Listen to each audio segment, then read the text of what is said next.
لأول مرة بطلع من غير فلتر، لأول مرة بطلع وأنا بتعالج بقيت. هنروح نتفليكس يعني؟ ايه؟ لا اقوى من ذلك كتير.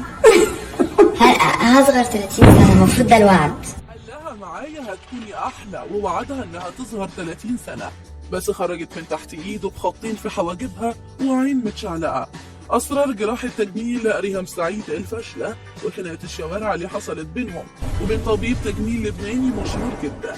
ازاي مراته اللي زميلتها في المهنة كانت الوسيط ما بينهم في التجميل اللي عمله، وكمان هل يقصد يشوه وشها مجاملة لمراته؟ يا ترى ريهام سعيد صح في اتهاماتها للطبيب اللبناني ده، ولا قصدك تشوه سمعته؟ ايه السبب اللي خلى الخناقة تحصل ما بينهم؟ جوه الفيديو ده هتلاقوا تفاصيل وحكايات هتسمعوها لأول مرة. قصص ريهام سعيد ما بتخلص، ويا عيني تقع من حفرة تقع في اللي بعدها. لسه أزمتها مع سميرة الدغيب في رئيس قناة الشمس ما خلصتش، لقيت نفسها في معركة تانية مع طبيب تجميل مشهور في لبنان والوطن العربي كله، اسمه الدكتور نادر صعبة. معروف ان ايده تتلف في حرير، وياما فنانات ومشاهير وسيدات مجتمع عملوا جراحات تجميل في عيادته، واسمه اشهر من النار على العلم.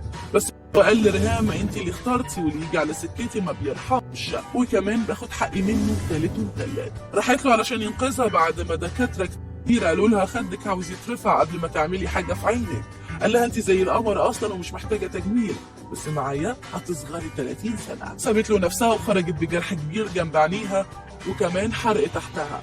لما راحت لدكاتره بعته قالوا لها اللي حصل فيكي ده جريمه بشريه. نادر صعب استغل قله حيله ريهام سعيد وعلق لها عينيها وشوه وشها، وما عملت لهاش من بعدها. بنتمنى ترجع ليوم واحد كمان من ايام ما كانت زي القمر قبل ما تقع تحت ايد نادر صعب. علشان ترجع لطبيعتها لازم تخضع لجراحه كبيره في عينيها هتتسبب في فتح راسها علشان عينيها المتشعلقه ترجع مكانها زي خلقه ربنا. نادر صعب يبقى زوج الاعلاميه اللبنانيه المعروفه هيلدا خليفه، ودي تبقى في نفس مهنه ريهام سعيد. ناس قالت ده شوه وش ريهام سعيد قاصد علشان يجامل مراته واللي شايف انها احلى منها، بس طبعا كل ده كلام سوشيال ميديا علشان الناس بتدعم ريهام سعيد في ازمتها. بسبب الحكايه دي ريهام سعيد دخلت في خناقه كبيره مع نادر صعبه، وشكلها مش هتعدي الموضوع بالسهل كده. الخناقه دي بدات الساعات اللي فاتت لما ريهام سعيد اتهمت نادر صعب انه يستخدم صوره ليها علشان يقارن بين جراحه تجميل عملها ليها والناس تشوف الفرق قبل وبعد.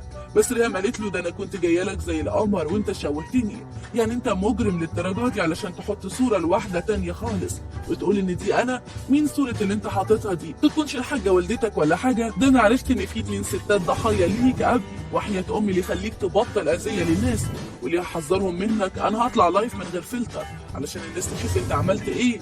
رايح تطلع على العراق وتبوظ الناس هناك بعد ما اتفضحت في لبنان. انا هخليك تبطل طب خالص علشان انت مش دكتور، وحظك يا نادر انك وقعت معايا. ريهام سعيد حكت انها بتداري عيوب وشها اللي تشوه بالمكياج، علشان كده بلاش حد يتعامل معاه، خلوا بالكم. بس مكتب نادر صعب طلع بيان قال فيه انه مش هيسكت على حقه، وكل اللي بيتقال ضده انه عمل تجميل غلط وفي اخطاء طبيه ليه مش صح. هو ياخد كل الاجراءات القانونيه لتحميه من المساس بسمعته وتشويه صورته. القضيه هتكون 2، واحده في لبنان والتانيه في مصر، يبقى مفيش غير ريهام سعيد.